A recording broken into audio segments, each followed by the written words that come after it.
So here we have an athlete with an ATF sprain. At the time of injury, they recorded their pain as 7 out of 10. Right now it's about a 5 out of 10. There's moderate swelling on the outside of the foot. Their active range of motion is limited with inversion and plantar flexion. So our goal is ultimately to reduce pain and decrease that swelling through a cryotherapy modality, in this case, game ready.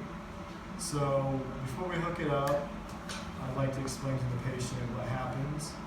When we apply an ice treatment, we decrease the tissue temperature, which decreases cell metabolism inside your tissues so that you can decrease blood flow, which ultimately reduces your swelling.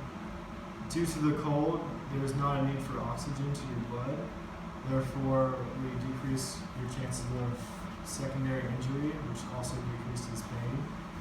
So with that being said, are you experiencing any cold allergies when ice is applied?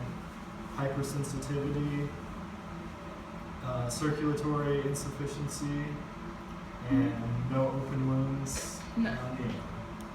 Okay, after assessing for contraindications, we will now apply the game ready.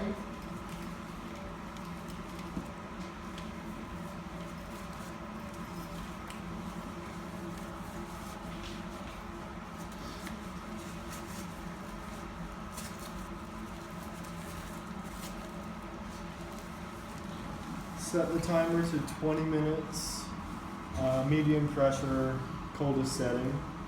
Have the patient lay on their back.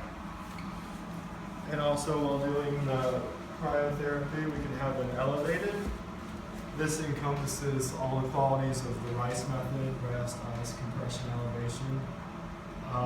It's better than the ice pack because with an ice pack, an athlete might want to leave the athletic training room, and we want to return. The ice will melt due to the walking, so it's good to keep the athlete in the room having the cryotherapy do its work.